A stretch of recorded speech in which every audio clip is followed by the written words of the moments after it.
afternoon, good morning, good evening, no matter where you are, folks. I'm here and I'm talking to you and I'm excited and I'm thrilled and I'm pumped.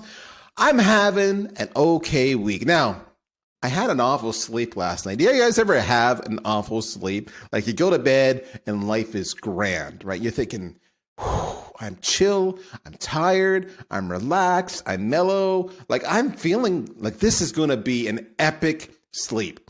And then you get into the sleep and you have the stupidest dreams. I think last night I had a dream. I don't know if I've ever shared dreams before on the Inside Sales podcast, where I was watching TV and the characters in the TV were coming out at me and trying to kill me. I'm pretty sure that's what it was.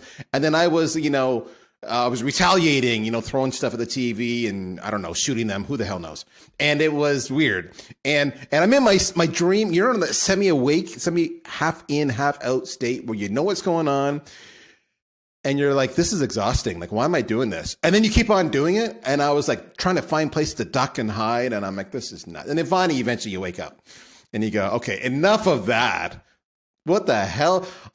What am I processing that this is going on? That's true. And it's funny because it goes back to a bit of sometimes I think it's a creative mind. I don't know, maybe an imagination, or maybe I just OD too much on digital crap. Who knows? But it did get me thinking a little bit about the whole idea of creativity and theatrics and improv. When I was in high school, true story, I was in this play and I was a character. I wasn't the character. I was maybe the kind of like the supporting actor, let's call it that, right? And I remember we had done all this rehearsals and everything else. And then eventually we went to the local schools and performed for all the schools.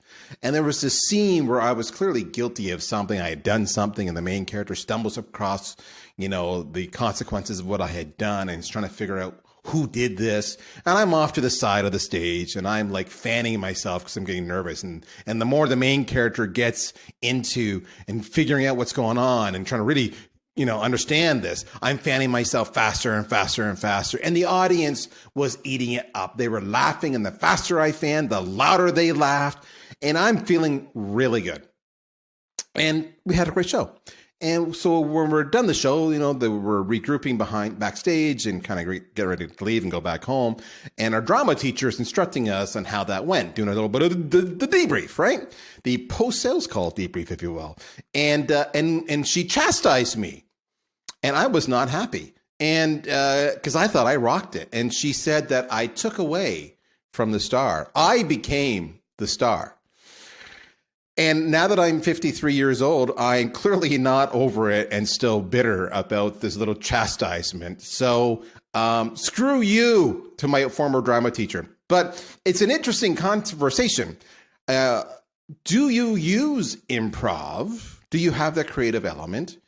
And do you use it right? Because some could say, perhaps I wasn't using it right. I was definitely improvising, though. That was not scripted. What I've learned over the years, people have come to me and they watch some of my videos and they'll say, Darryl, like how many takes does it take you to do that? And I said, usually, not always, but usually one take. And they're like, you can do that? And I'm like, it's improv. Like people don't want to watch something that's scripted and contrived. They want to see you stumble and they want to laugh with you and they want to see what you're really doing is you're exuding authenticity. And that opens up the lines for relationship and for trust. So I bring in a lot of improv to my sales calls, to my videos, to my social content, and it served me quite well. And it really allows me to disarm the prospect. And then we can actually have some harsh conversations because the trust is already there. And we can do that really fast. It's remarkable, the power of improv.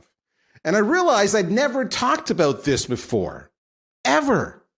So I thought to myself, we need to get a sales rock star who understands improv and can teach us how to bring it into our sales process.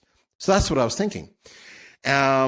I couldn't find any of it. So then I got really desperate and I started looking around and I thought, who is lame enough to come on the show and pretend to have any talent whatsoever? And then I remembered instantly, it's Gina Trimarco. Now, if you don't know Gina, let me tell you that she's pretty crazy. She She's a trainer, podcaster, improviser, master sales trainer / rockstar, emphasis on rockstar, at Sales Gravy. And you would know Sales Gravy, of course, because it's led and founded by Jeb Blunt.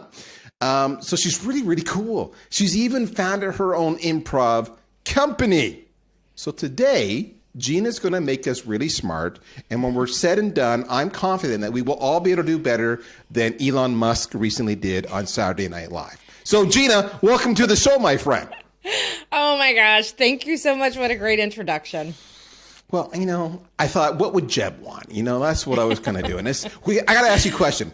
What's the one thing that Jeb loves about you, and what's the one thing that Jeb finds frustrating about you? Oh, gosh. Let's see. The one thing that he loves about me is that I'm fun. Actually, there's a tie between fun and the fact that I can bother him, pester him, and annoy him more than most people. I think he loves that part and hates that part about me at the same time. What does he not like about me? That's a good question. When I don't get the big projects done that he has asked me to do, and then he tells me I failed. I'm going to guess. I'm going to guess.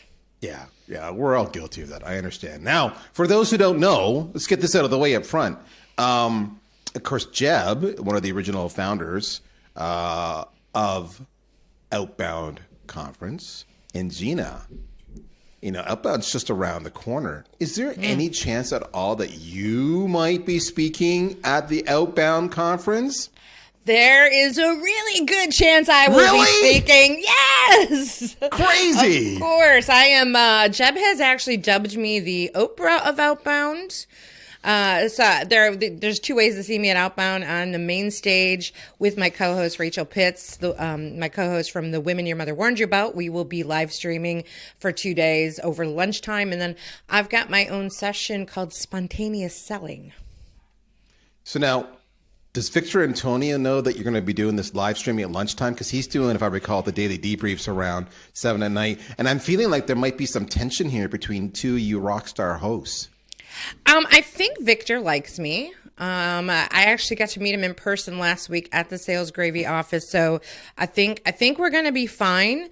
And I'm actually working with Bernadette down in Australia. She is the Oprah of Down Under. So we are going to be Victor doesn't know this yet. We're going to, Bernadette and I are trying to work out this handing off of the microphone somehow from in-person to virtual. And Victor will be fine. He'll be fine. I love it. For those who don't know, Bernadette McClelland in Australia. She is bigger than life. Wonderful accent. Also a past guest of the Inside Sales Show. Also into improv, by the way. Yeah, I did not know that. Now, are you going to do any improv at the Outbound Conference? I'm curious. In my elite breakout session in Spontaneous Selling. So what's your breakout session about? Plug it, baby. Spontaneous selling. It's about using improv in sales, in discovery, and objections. Okay. How do you use improv to do that? Folks, this is all taking place at outboundconference.com. There's 2 ways you can do it. You can go online and virtual, or you can go live and in person. So pick whatever way you want, but you should check out, of course, our good friend Gina Trimarco. But you're going to get a preview of it today. So Gina, let's get into it. Talk to me about using improv in sales. Why? You're the expert here. You founded a freaking company. You're doing a session on it. You're one of the hosts. This is your wheelhouse.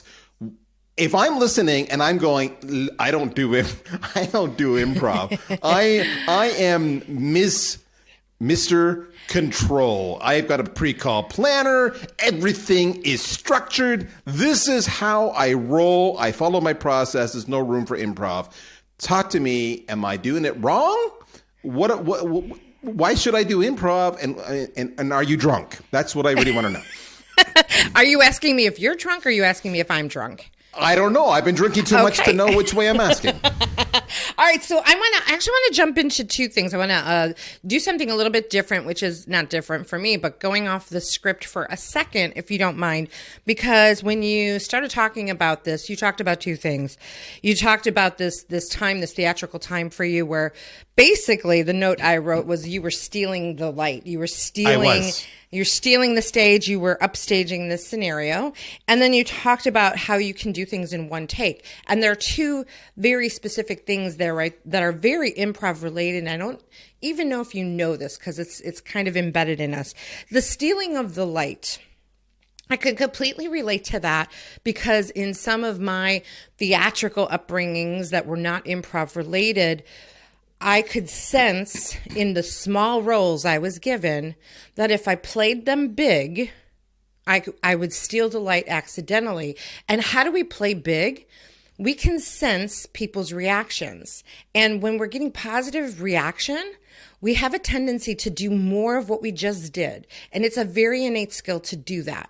And children are really good at that. So we have this natural reaction to be like, ooh, they like that. I'm going to do it bigger. I'm going to do it bigger. I'm going to do it bigger, which can be very annoying in the theatrical world because you could turn a really small part into a really big part because you were listening. And this is going to tie into emotional intelligence that we're going to talk about in a second.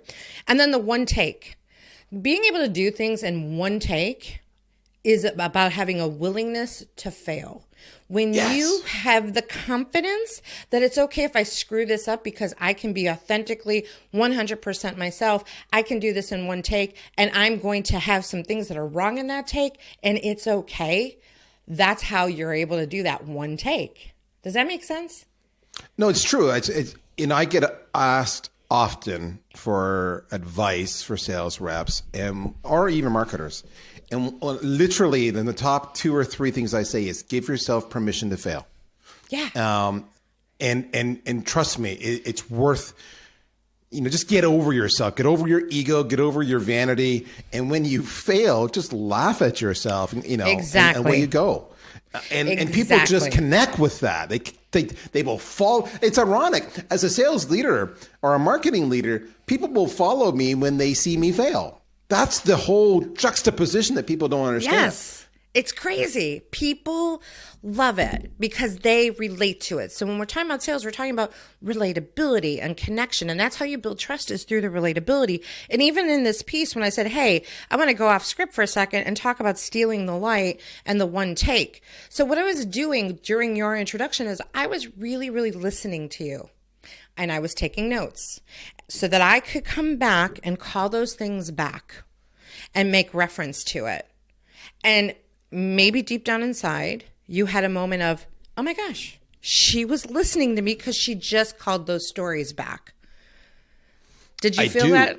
I do. And the irony, English not good. The irony of this whole situation is I do the same thing. Like right now on my screen as we're recording this, I have half of my screen is our videos connection. Mm-hmm. And the other half of the screen is my note-taking app. And I'm taking notes around, points that you're making so that I can go back and reference something you say, I want to explore it further, or I can recap for the audience the key takeaways. And that's just what I've always done.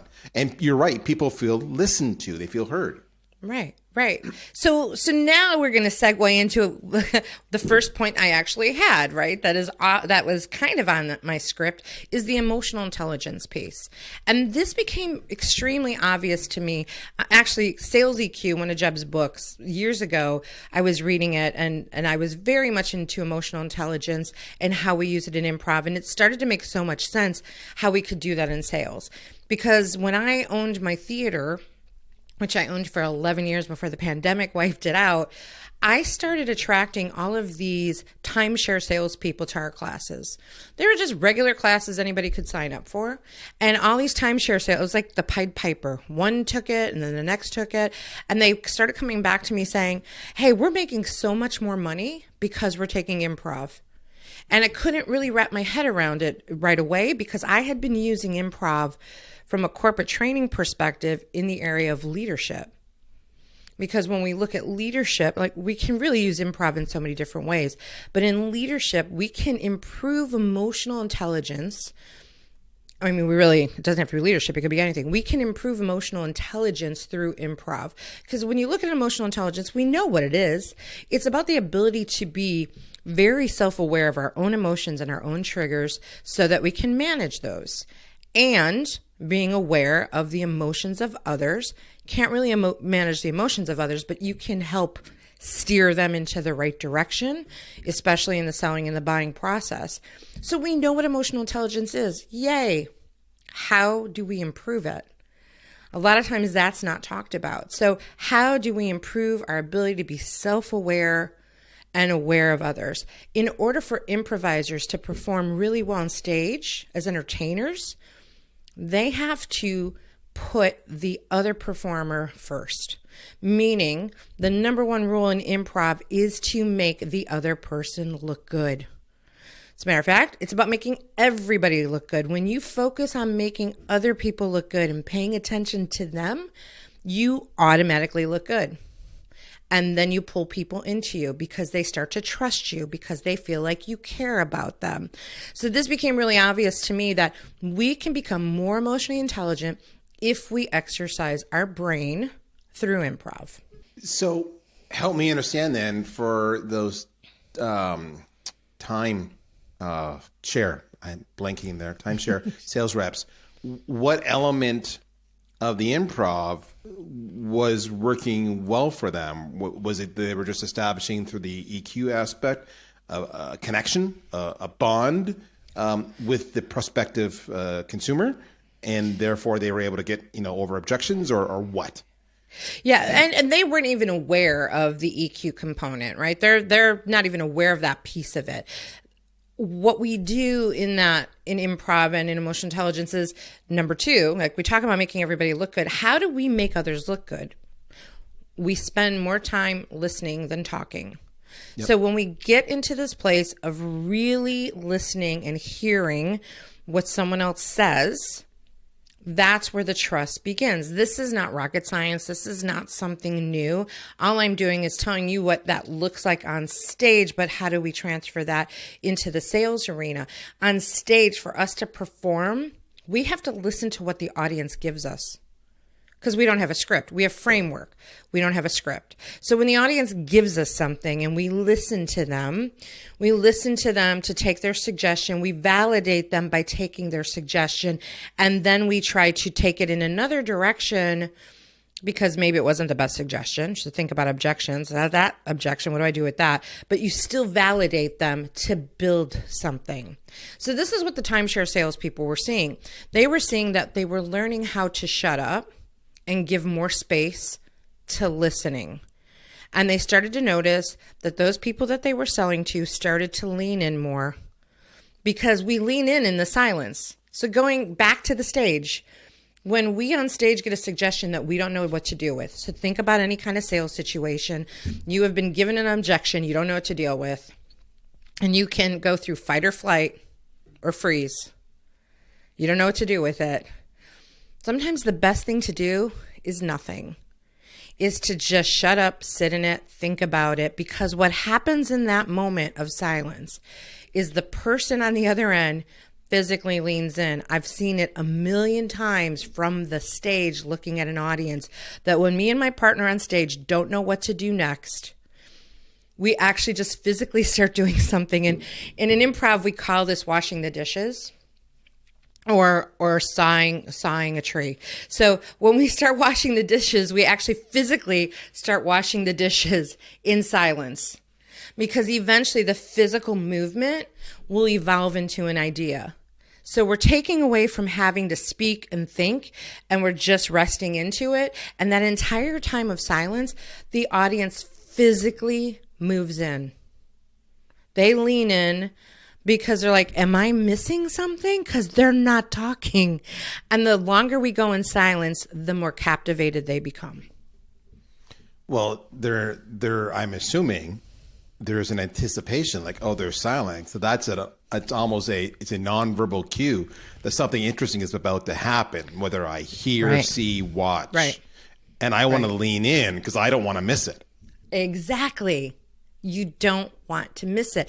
Could you imagine if we were in that mindset in every sales conversation, that the buyer had the attitude of, I don't want to miss it? I'm sorry, that long pause is me going, wait a minute, the buyer would not want to miss something? That just seems so antithetical to what the nature of sales is. It's almost, how do I describe this? eloquently. It can be an adversarial, combative, even if it's not verbally stated, vibe and exchange. And yet what I'm really hearing you saying is you're using improv and emotional IQ to disarm them and engage them, which is completely crazy. Right. Emotionally disarm them and engage them like tenfold, meaning engage them to the point where they want more from you. Like, I love the deals that I close where I never talk money. And after a conversation, the prospect says, okay, how do we get started? That is my favorite moment in the world. And I always just slightly giggle and say, awesome, I can tell you how to get started. You want to talk money? Do you want to talk elephant in the room before we do that? Right? It's once Which I we all got know them is the best way to disarm and anticipate those objections you're going to get is by being Right. proactive about it. But now they're actually asking you, so now you've got permission. So it's a natural flow. Right. Every person Right. who hates talking money, you should be paying close attention here. The beauty is you can hit pause. You can go back 15, 30, 60 seconds, whatever your little app player lets you do, and watch Gina say this over and over again. Just tune me out. I'm ugly. All right. Because, remember what she said? It's about making other people look good. So right now I'm saying that to make her look good. Is it working? You tell me. Yes. There we go. You see what I did there? I subtly told you that I was listening by referencing what you said. Okay, so help me understand there. Let's actually drill down a bit on that. You said make other people look good. Mm-hmm. So is it just by listening to them we make other people look good? Like, for example, a classic sales cycle, it could be me and my sales solution engineer. So there's two of us that now there's two characters on this side of the stage. And then there could be the prospect and maybe a couple of other people from the buying committee in different roles. Mm-hmm. Is there a trick to making other people look good using improv skills, or is it simply being courteous, respectful, and active listening? It's active listening, number one. It's being in the mindset about the other person, right? This is the making them look good. If I'm thinking about putting that person first and making them look good. And so there's a variety, right? Because we have a variety of stakeholders with this. I want to make my prospect and clients look good, especially because when they make a buying decision, there's oftentimes fear of making the wrong decision. So I want to make sure that they feel 100% comfortable with the decision that they're making. And even in the sales process, I just actually left a client that I work with locally that I do training for, but I do a continuous leadership coaching with them in paying attention in the process, meaning we could get through a training process. Let's just say they've got a 6-week training program with me. Halfway through the program, I check in and say, hey, how are we doing so far? Or do you feel good with this? Do we need to tweak anything? Because here's some things that I'm seeing that we actually might want to refocus. And I will change their curriculum midstream because I've identified other things that we need to focus on. Right? So I'm always in the mindset of ROI. I want to make sure that my clients are getting the best out of me. So I'm continuously checking in. I'm continuously trying to make them look good. I'm continuously thinking, are they happy with the results? All right. So that's one part of the process, is putting them first. It's definitely in the act of listening. It's being willing to bend with them. Sometimes we go and we say, here's what here's what we want to sell you. And the client pushes back and says, no, this is really what our problem is. And sometimes salespeople are like, no, this is what we're going to sell, because they don't know how to change what they're selling. Right. Now, we don't always have the empowerment to do that. And maybe because I come from an entrepreneurial background and I work in a entrepreneurial culture, I can go back and bend and change things to meet the client's needs, because my job is to make them look good. So it's being mindful, first of all, mindful of what's best for the client, and active listening are going to be your two biggest things. And then being collaborative with solutions and creative, right? Being able to think outside of the box. I think those are all the I think that was your question. I think those are the answers to your question. Those are the answers. So a couple of things come to mind, right? When I'm listening to this and I'm reading the notes that I'm writing down for you. You said a couple of really important things there. Be in the mindset of the other person. I find a lot of reps, frankly, suck at this. And you nailed it. You said, I'm so into what I want to talk about that I'm not at all understanding what you're about. I have no empathy for you. I have no compassion or understanding of the fear and frustrations and challenges and objectives that you're trying to achieve and how it's affecting your life. And it's because it's just about me. And it's too many times as a buyer myself, I've told sellers, I'm nothing to you. I'm a transaction. I'm a means for you to get your quota based on the conversation we're having here. I totally feel like you're going through the motions and you don't care. Yeah. And they're always like shocked by that. And it's like people can smell that a long ways away. Bringing it back to the whole idea, you said be mindful, active listening, and that is so hard, which is why, again, apps like Gong or Chorus or Refract or others talk about what's your listen time versus your talk time, because there's a direct correlation.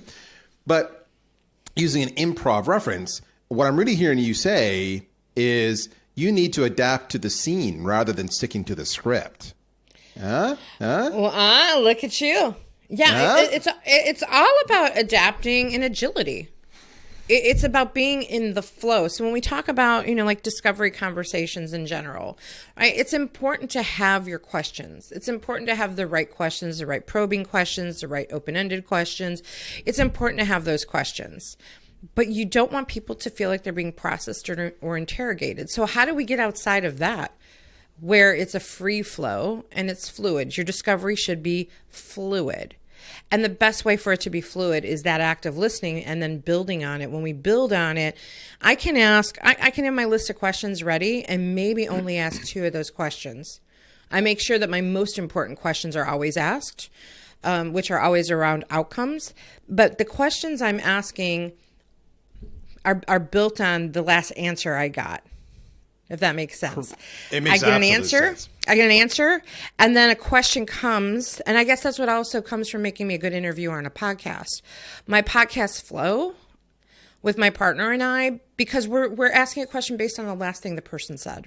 It's organic. It's not contrived. It's not like I've got a script to follow, right? Correct. And that's the thing about a script and improv when they come together. The script, just like you have a sales script, you can have, an improv acting script, if you will. Yeah. Now, I know improv truly isn't script based, but it's, there's a framework there. We have a framework. We have a framework. You have a framework, exactly. But, how many times has a really successful improv skit ended up being completely different than what you set it out to be because it went organically in a different direction, which is exactly what you're saying. You're reacting to what's happening in the moment. Yeah. Exactly. Right. And that's what happens in a sales conversation. And I want to be really clear that especially in a first time discovery call, maybe your very first call, this is so important, that first call. That first conversation, you can make it or break it there. If you don't build rapport and connection in that first call, you're kind of done for everything else. That is it. And you don't have to, and I'm like, you don't have to ask every single question on your list. Build on working the relationship in that first call and making it feel organic and fluid. And everything that Gina's just said here, you don't have to ask every question. You can go off script. You want to listen. You want to be organic and just go with the flow of the questions.